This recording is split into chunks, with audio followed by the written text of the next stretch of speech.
সারা দেশেই পেট্রোল পাম্পগুলোর সামনে আজও দীর্ঘ লাইন। ঘন্টার পর ঘন্টা অপেক্ষা করেও জ্বালানি পাচ্ছেন না অনেকেই। বিশেষ করে দেশি উৎপাদিত পেট্রোল আর অক্টেন নিয়ে সমস্যার মূলে রয়েছে দুর্বল সরবরাহ ব্যবস্থাপনা বলছেন বিশেষজ্ঞরা। এর সাথে যুক্ত হয়েছে প্যানিক বাইং এর বাড়তি চাপ। রকনুজ্জামানের রিপোর্ট। দেশের জ্বালানি বাজারে অস্থিরতা শুরু ইরান, ইসরায়েল ও যুক্তরাষ্ট্রের মধ্যে সংঘাতের আশঙ্কা তৈরি হওয়া থেকেই। সরকার প্রথমে জ্বালানির সরবরাহ 25% পর্যন্ত কমানোর সিদ্ধান্ত নিলেও পরে তা প্রত্যাহার করে। কিন্তু ততদিনে আতঙ্কে জ্বালানি কেনা শুরু করেন অনেকে।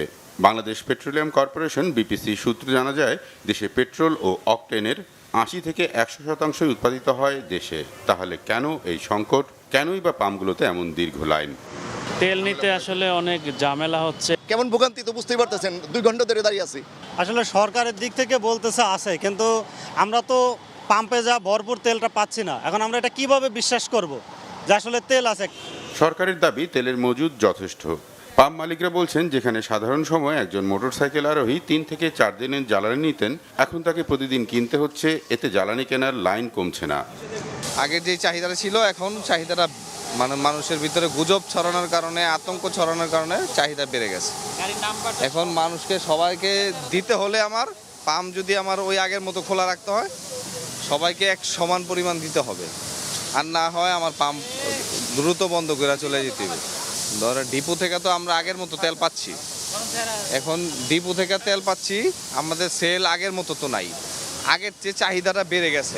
বিপিসি বলছে, ডিপো থেকে পাম্পে সরবরাহ ঠিক থাকলেও পাম্পে প্রয়োজন অনুযায়ী সরবরাহ করা যাচ্ছে না। বিশেষজ্ঞরা বলছেন, দেশে পেট্রোল অকটেনের উৎপাদন সক্ষমতা থাকলেও বেড়ে যাওয়া চাহিদা মোকাবেলায় সরবরাহের জন্য তেলবাহী ট্রাক বা রাখার মতো পর্যাপ্ত জায়গা নেই।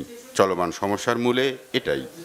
পেট্রোল আর অকটেন বিতরণ ব্যবস্থায় আমি মনে করি একটা সমস্যা আগের থেকেই ছিল, এবং যেহেতু একটা সংকটের মুহূর্তে আমরা আছি এখন, তখন একটা প্যানিক বাইং এবং অন্যান্য জিনিসপত্র কাজ করে, এবং সেটারই একটা কিউমুলেটিভ এফেক্ট যেটা বলি, বাড়তে বাড়তে এই অবস্থায় চলে এসেছে। পেট্রোল অ্যান্ড অকটেনের একটা বড় অংশ আমাদের দেশেই, আমাদের গ্যাসের কনডেন্সেট থেকে তৈরি হয়। তো এটা তো আমাদের দেশেই আছে, বাইরে যত সমস্যাই হোক না কেন এটা তো আমরা পাবই। তো এরকম ধরনের জিনিসপত্র যদি ভালো করে জনগণকে বোঝানো যায়, ভোক্তাদেরকে, তাহলে এই সমস্যাটার কিছুটা লাঘব হবে। যতগুলা জায়গায় সরকার তারা ব্যবস্থা নিতে পারে, আমি মনে করি ক্র্যাশ প্রোগ্রামে এখন সরকারের এটা করা যায়, কারণ একটা আমরা এমার্জেন্সি চলেছে।